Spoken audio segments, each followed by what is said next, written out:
It's 6:30. Good morning. I'm Ian Crouch with Hunter News. 4 boys have suffered serious burns following an explosion near Bulahdelah.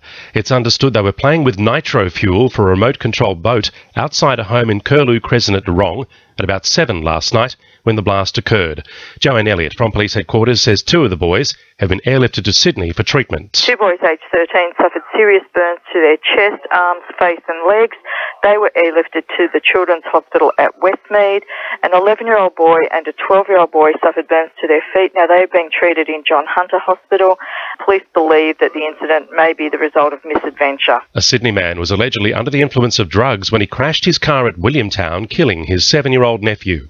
The 35-year-old has now been charged over the crash, which occurred in January, and will face Raymond Terrace Local Court in May. It's alleged he was undertaking traffic banked up on Madawi Road when his car hit a gully and became airborne, landing on its side. The Upper Hunter is preparing for a rise in unemployment as economic indicators record 2014 as the toughest year in more than a decade. The Hunter Research Foundation has found the once-in-a-generation mining boom deferred the impact of the global financial crisis for the Upper Hunter, with its housing market also weak.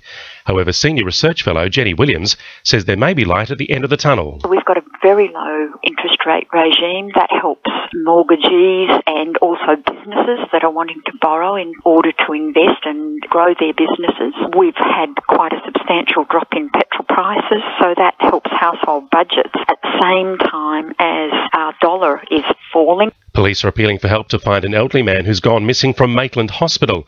86-year-old Herbert Nobby Bartlett had been receiving care after suffering a stroke 6 weeks ago, but left the hospital on Monday morning. It's believed he could be in the Maitland, Kurri Kurri or Western areas. He's described as being Caucasian, about 160 centimetres tall, with short white-grey hair, and was last seen wearing a blue pyjama top with fine white stripes, cream-coloured shorts and shoes, and glasses.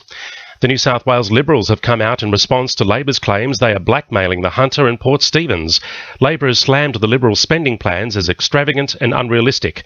Much of the funding for the Hunter and Port Stephens projects would come from the lease of 49% of the electricity poles and wires, an initiative Labor opposes. However, Fair Trading Minister Matthew Mason-Cox says voters shouldn't trust Labor. We have a very detailed plan for this state. We have a vision as to how we're going to achieve that. It is funded, and it is indeed going to be a transformation of not only the roads of the Hunter, but the health facilities, the education facilities and the community facilities of this great region. Former Premier Barry O'Farrell has been forced to apologise over comments he made about a mining company at a community cabinet meeting in Maitland last year. He was accused of defaming the directors of New Coal Resources, who were caught up in an ICAC investigation. In an effort to settle defamation action against him, Mr O'Farrell has now made a formal apology and has agreed to pay the legal costs of the directors. Now with sport, Belinda Delaceres.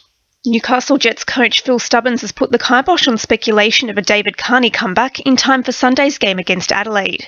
In an incredible club backflip, it's been revealed the exiled midfielder won't be considered for selection again this season, but Stubbins says his position remains firm. There was a chat between David and myself, as there is with all the players who was on the roster with myself, and that's where he stays. It's the same stance. Nothing's changed. Was there a chat? Yes, but has the stance changed? No.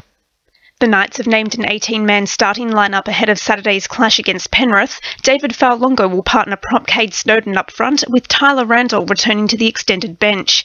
Meanwhile, it'll be just NRL match number 2 for rookie Pat Vaivai, brought in to replace suspended front rower Corbin Sims. And South Cardiff has secured the services of Korean import Young Sang-deok as the Gunners look to bolster their forward stocks in the Northern New South Wales NPL. That's sport. I'm Belinda Delaceres. 2 in URFM News Time, 26 to 7.